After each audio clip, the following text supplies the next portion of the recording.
Hello, everyone. Welcome to another episode of Diary of a Professional. This is Ashley, This is Lou. and we have the amazing Shauna Rowe with us today. She's a registered dietitian. And before we get into what we're talking about today, let's talk about what we're grateful for this week. Anyone wants to start? Marlou, you want to I start? can start. I can. Let me tell you, it hasn't even been a whole solid hour. I am so grateful for God's blessings. New York City, you got to apply to schools. And I completely forgot today was the day we find out, because my twins are going to middle school, and we got our number one school. And I am like over the moon. Like I was in bed and I was half awake. I read it. I like ran down the stairs. Like I am so excited. The possibilities are endless. And, you know, to, I guess, set your children up for success, that kind of part is kind of out of your hands because it's a lottery system. Mm-hmm. I guess not, they choose you. It's not fully lottery. They choose you. Um, but nothing was guaranteed. But I was just like, Lord, I'm gonna just apply. I'm gonna let you do your thing. And he did his big one, and I'm so excited. So That excited. is awesome. Yeah. Oh, that's amazing. I Yeah. feel like it was match day for you guys. Yeah. Girl. Like I understand when people are running around and the family is crying and it's a whole event. Oh my God.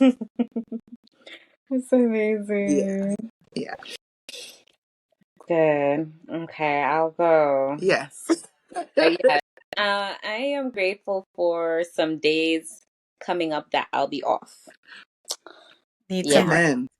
Amen. Yes, I need some rest. I've been going and going with little to no fumes, Mm. and I am excited to be taking off just an extended weekend Okay. off next week because child, I need it. Like I need it. My job is doing the most. Mm-hmm. Mm-hmm. Mm-hmm. I don't know. I feel like if they could make three of me, if they could, they would. But all under the same salary, if that makes sense. Mm-hmm. Of course. Of 1,000%. course. They're not going to pay anymore. Mm. No. Well, hopefully your days off actually give you rest because we know how sometimes a day off is just not being at work. Housework. Yeah, just meaning getting some errands done. But Yeah. yeah, it's actually meaning getting some rest. So I'm excited for that. So that's what I'm grateful for. Amen. So I'm excited. We just got our floors done on Friday. So Hey. I'm super excited for that. We had carpet and two dogs. So it's really hard of keeping that carpet. So we got vinyl that looks like wood now. So happy. And the So house just looks so much more modern.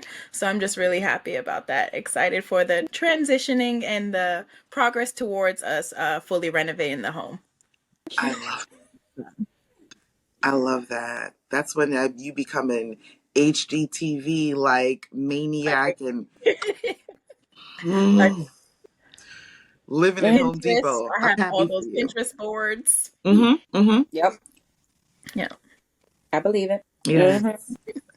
Good. Wow. Let's get into our topic. We have Miss Rowe with us this evening to pretty much discuss prenatal like nutrition.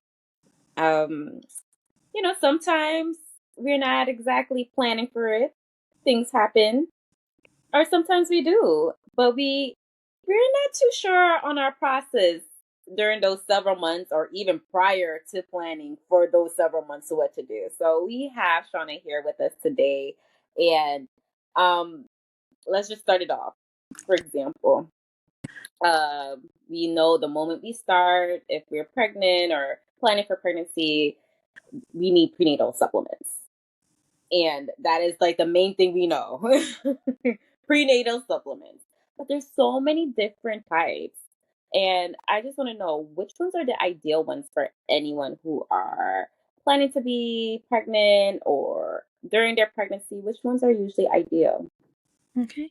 So, like you said, there's so many different types of prenatal supplements.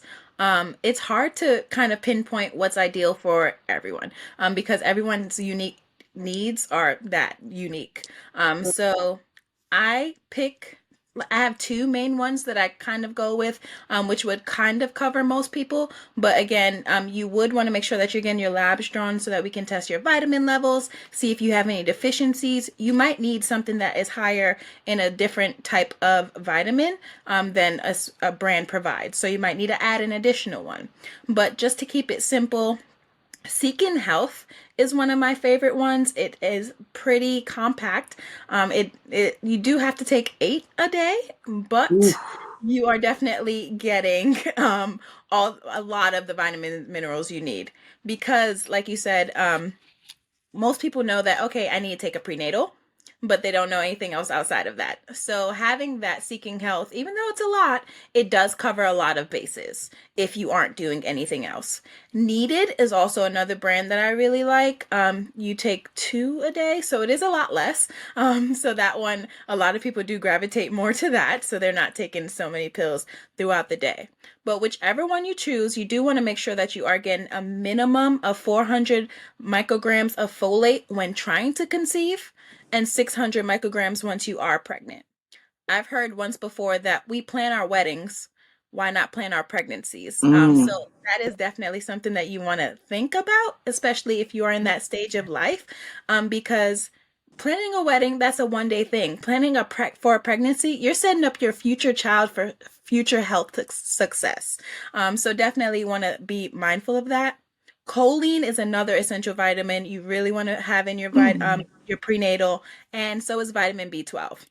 Those are three big ones that you really want to think about. And oh, vitamin D. Let's go with those four big ones. So those are four that you definitely want to make sure you have a good amount in your prenatal, whichever one you do choose. All right. That's good to know. I also hear because a lot of times I hear ladies are like, "Yeah, I got to eat a lot of eggs for choline, choline," and I'm just like, "Okay." So it's like I don't like how much would you know how much choline Mm-hmm. is So suggested? at least around 400 to 450 milligrams per day Mhm. should be in your supplements, and then you should be getting the rest from food. So about 1,000 milligrams per Oh. day total is really the goal. So if you're a vegan, it's going to be really hard for you to get it because it's mainly in animal sources. So Oh. that's when you definitely want to supplement with at least around 1,000 milligrams per day.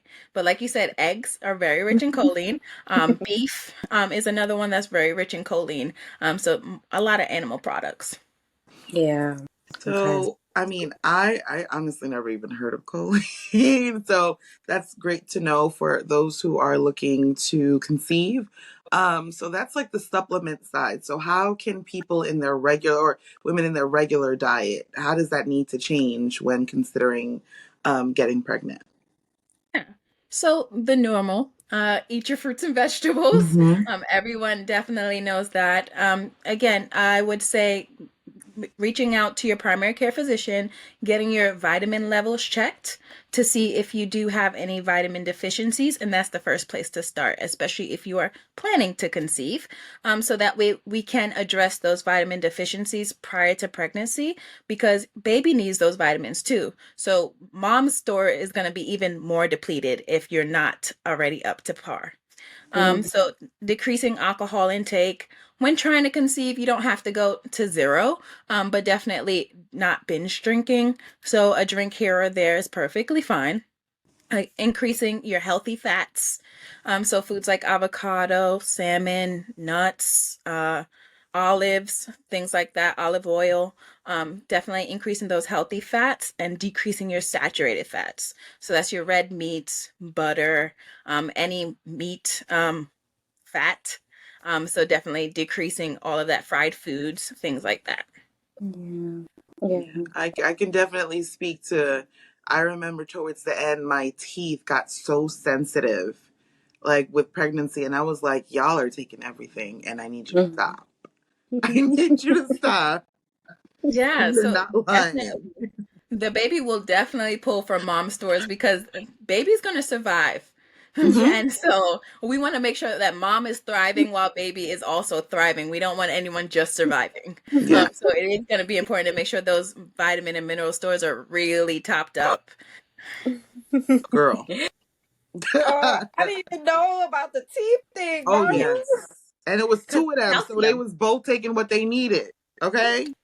They're probably pulling calcium from the teeth. Yes. Mm-hmm. So Sure. that is definitely something you do want to also make sure that you're getting enough of. Ladies, trust me. Trust me when I tell you. Get your calcium up. Well, Okay. speaking of symptoms, um, morning sickness, morning sickness is very common, especially during the first Mhm. trimester, and for some women, it may be throughout. Um, but are there any strategies for women to combat that nausea? Mhm. So, a lot of people don't want to hear this when they are feeling sick, but it is really important to eat more frequently. That is what's going to combat that nausea. So, literally, before your feet touch the floor in the morning, have some crackers on your bedside and eat those few crackers and get started. You want to be eating at around every 2 hours, eating something. During the first trimester, you're not going to really want to eat anything but carbs. And that's okay, especially if you've prepared yourself prior to pregnancy. You have those stores to pull on, so you don't worry about just eating carbs. If that's all you're craving, go for what you're craving. Because a lot of times, if you're not eating what you're craving, that also promotes the nausea. So Mm. definitely go for that craving. Vitamin B6, activated vitamin B6 is a very helpful supplement. So is ginger. But be mindful with ginger. You don't want to have more than about 1,000 milligrams per day, because that can actually promote miscarriages. And that's what's been seen in some studies. So you do want to be mindful about how much ginger you're having per day. I you are just enlightening my brain. I never heard that. Listen, I feel like, there are a lot of cultures who are ginger heavy. And I think, it will do their due diligence in finding out, okay, this amount of ginger, especially if you're not preparing your food yourself, like how much is in it, especially if you are trying to conceive. So Yep. thank you for that. No problem. Um, Along with nausea, fatigue, tiredness is definitely a common symptom. Are there any foods that you can recommend to help give energy and boost energy? So foods like your citrus fruits, your oranges and grapefruit, tangerines, things like that, rich in vitamin C, that could be very helpful to boost your energy. Also, complex carbs. So your sweet potatoes, oatmeal, not instant oats, please. Stay away from those instant oats. The instant oats are just sugar. It's just sugar. So a lot of people are like, but I don't got time to cook my old fashioned oats. You don't have to cook it on the stove. I cook mine in the microwave and it's perfectly Yeah. fine, just like instant oats. So that's excellent. Your protein rich foods, eggs, beans, chicken, beef, nuts, things like that. And I know it sounds counterintuitive, but exercise. So even though you're Mhm. tired and you don't feel like doing it, exercising will give you the more energy. So definitely still push yourself to go on that 15-minute walk. There's so many videos on YouTube with different workout videos that just 15 minutes helps to give you a good little boost. So just try and push past that tiredness and get that workout in as well. Ooh. So eat when you're feeling nauseous, work out when you're tired. Yes. Yes. Okay, I Yeah. see how we're combating these issues. Yeah. You Yeah. just Yeah. gotta, Yeah. you You just gotta gotta push do through it. it a little bit. It gets better. For a lot of people, it does get better in that second trimester. God willing, you don't have hypergravideer. I can't say it today. Yes. HG. So continue it. Morning sickness. Pretty much all day sickness. So vomiting and not being able to keep anything down. So God willing, you don't have that. It does get better in the second trimester. Yeah, yeah. So nutritional needs changes throughout each trimester. And I'm just wondering, what do you suggest for each trimester? They definitely do change with each trimester. So, one thing that remains constant through all the trimesters is your fluid intake. You do Mm. want to be trying to get about a minimum of 100 ounces per day. Mm-hmm. So, everyone should be striving for that. In the first trimester, your caloric needs do not change. So, you're eating about the same that you would normally. No need to increase the food then. Okay. But again, folate. That's extremely important for the neural tube to form properly so you do not have neural tube defects. So a minimum of 600 micrograms. Some people do require more, so you do want to reach out with your OBGYN, a prenatal dietitian, to try and to figure out if you do need more. Again, choline, that 1,000 milligrams per day, split up between your food and your supplements. Iodine is another big one as well, about 200 Mm. milligrams per day in that first trimester. Mm-hmm. Second trimester, you do also want to now start focusing on getting enough protein, but not too much, because too much protein has been associated to actually increase the risk of preeclampsia. So don't want to overdo it. Only about 10 or so grams more than you're normally eating. So again, just figuring out how much you do need, meeting with me. Then we can work on what you would need to increase. Iron. Iron is a big one, at least 22 milligrams in the second trimester. Some people, they don't take iron if their iron levels are not low. I would recommend still taking some. Don't have to take it every day, but still taking some because baby's going to start pulling from your stores starting in third trimester. So you don't want to be trying to combat that when it's too late. Not necessarily too late, but when it's going to be even harder on the body. So I'd say start preparing and take in a low dose. 22 milligrams would be considered a low dose. Typically, we recommend around 65 milligrams a day for someone with low iron. Mm-hmm. And then calcium, we talked about this a little bit earlier, about at least 1,000 milligrams a day. And this actually helps reduce the risk of preeclampsia. So again, at least 1,000 milligrams of calcium a day starting in the second trimester is going to be extremely important as well. And in the second trimester, your calorie increases about 335 calories per day. So that's about one snack. So a good sized snack. So again, you're not really eating for two. I know a lot of people have said that or heard that in the past. But you increase that by a good snack, two snacks or so, depending on what the snack is. And then third trimester, we're going to increase those calories a little bit more to about 435 calories more than your normal. So again, another good snack, increasing. So you're still not eating too much. And then omega-3 needs are going to increase in the third trimester. Iron goes up to about 27 milligrams in the third trimester, because again, that's when baby's going to start pulling all those iron stores from you. So you want to make sure that you have enough as well as baby has enough. And then increasing your DHA intake as well. And that has been shown to prevent preterm labor as well. Mm. Mm-hmm. You see why people need you? I'm trying to tell the peoples. Yes. I'm Yes. here to help.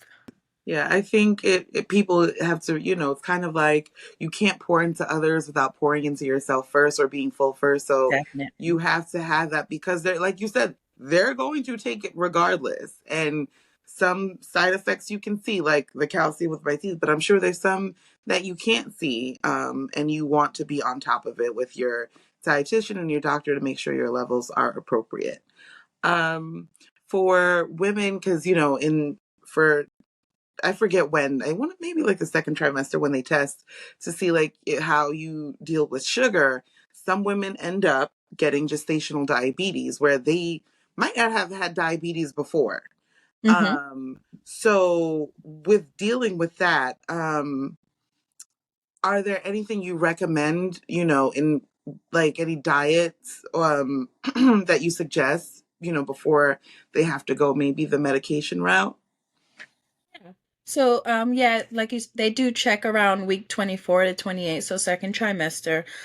So I do recommend sticking with low glycemic index foods. So those are foods that do not raise your blood glucose level, blood sugar levels after eating too much. So these foods are going to be your fiber-rich foods. So again, your fruits and your veggies. So especially those with the skin on it, and then also those with edible seeds, so your berries. So they don't raise your blood sugar a whole lot because the fiber is helping to keep it low. Sweet potatoes are excellent as well. Oats, that's excellent.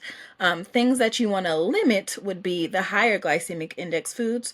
So that would be your white rice, white potatoes, white bread, and then also limiting saturated fats and your refined carbs.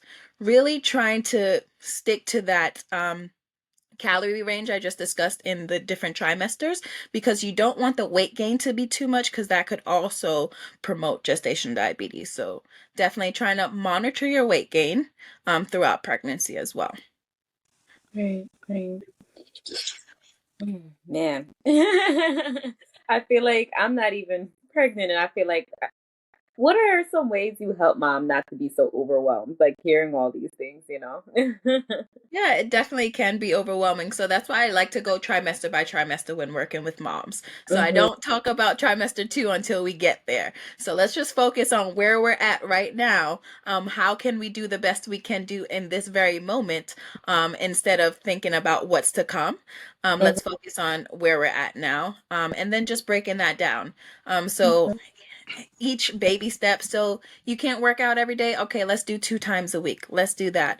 What can you eat? What can you tolerate? What can you keep down? Especially with all that nausea and everything in the first trimester. So really just breaking it down and going trimester by trimester, working with moms. That's how I help to keep the overwhelm down. But especially like first time moms, a lot of them still are very overwhelmed. And that's understandable. This is a whole new experience, a whole new life that you're creating. So definitely just working in small chunks can help to keep that overwhelm. Yeah, yeah. I digress. Yeah. Um, what tips do you give to moms to help reduce the risk of allergies in infants when it comes to diet? I'm glad that you asked that, because a lot of people don't know that you can actually um, work on how you eat to help reduce the chance of allergies in infants. Studies have shown that by increasing maternal omega-3 supplementation during pregnancy and breastfeeding can help to reduce the risk of food allergies and food sensitization in infants. Also, probiotics can help to regulate the immune system, but do not start probiotics until at least 34 to 36 weeks, because that can actually increase the risk of preeclampsia as well. Mm. So if you're not someone who already eats a lot of probiotic rich foods prior to pregnancy, foods like kefir, kimchi, kombucha, yogurt, things like that, then don't start doing it until at least that 34 to 36 weeks. If it's already in your diet normally, then that's fine. Continue doing what you're doing, but don't do any extra supplementation. Yeah. Vitamin D is also that vitamin D deficiency can also promote food allergies. So definitely want to make sure that your vitamin D levels are adequate as well. Oh, that vitamin D. And it's so many of us who are deficient or insufficient in vitamin D, but it's Yes. so crucial, you know? Going outside for a few minutes, about 20-ish minutes a day, it's great. It gets you about 10,000 IUs of vitamin D. But then also we have, that melanated skin. So then that's also something that plays a role in it. We also do put a lot of things on our skin like sunblock. So that's going to also block the amount of vitamin D we're able to convert as well. Mm. Hmm. Hmm. So please tell us about the services you provide and tell us what you do. Please tell us everything. Awesome. No problem. Again, thank you so much for having me on. This has been so much fun. My company is called Dixon Dietetics. And it's actually named in love and memory of my incredible mother, Joyce Dixon. So my mother, she loved babies, loved mothers, and she had a home daycare, and she would take care of everybody, the baby and the mother. So that is kind of where my passion kind of stems from. She loved to cook, so that's also another thing why I'm in love with food, and she shared that love with me. So I I'm here to provide services to moms before pregnancy, after pregnancy, during pregnancy, just to help to make sure that you and baby are going to be set up for as a healthy life, set up for health success. There's so many problems that go on in our community health wise, especially during birth. Black maternal health is just something I'm also passionate about because they don't listen to us. So just helping women to learn how to advocate for themselves, know what tests that they should be getting done, know how often their lab should be getting drawn. That's what I'm here to help. And just to make sure that, again, just building that foundation for you and baby, to help you also through breastfeeding, through life, because the first 1,000 days of life is really when you're setting up that baby for their health. So definitely want to make sure that you're giving them adequate vitamins, adequate nutrients, and then also taking care of yourself. So prenatal care is really taking care of the baby. I'm here to do both maternal and prenatal care. I want to take care of mom and baby. Oh, I could have used you. Where were you 10 years ago? Oh, I was a little young then. Okay, that's fair. Okay, okay. I wasn't done with school yet. I hear you. But thankfully for the women who are now in this process, they get, a Shauna Rowe because for me, I had, I was preeclamptic. I also had a short cervix. So, certain things that you suggest, like, obviously I wasn't able to get around and exercise. So, but you can control what you eat. Thankfully, I was never nauseous. So that wasn't a factor. But, I didn't know that those what you eat, like let's say the preeclampsia can affect it, or just those things. You just think that, oh, they just happen, it's your body, but a lot of it is what you put into your body or whatever the cause is. So I think to be already like in a heightened state of whatever you might be going through or worried about, at least we know that Shauna is taking care of the nutritional part where it's like I don't have to worry about it because she's good at and great at what she does. And you're yes, So, where can the people find you? Well, you can find me on DixonDietetics.com and on Instagram at DixonDietetics. I love it. yeah, All right. So, people, let us know your thoughts. Like, subscribe, follow Shauna. yes. I hope this was very informative to you all. It was informative to me. I know that for sure. So yes, everyone. Till next time. Take care. Bye.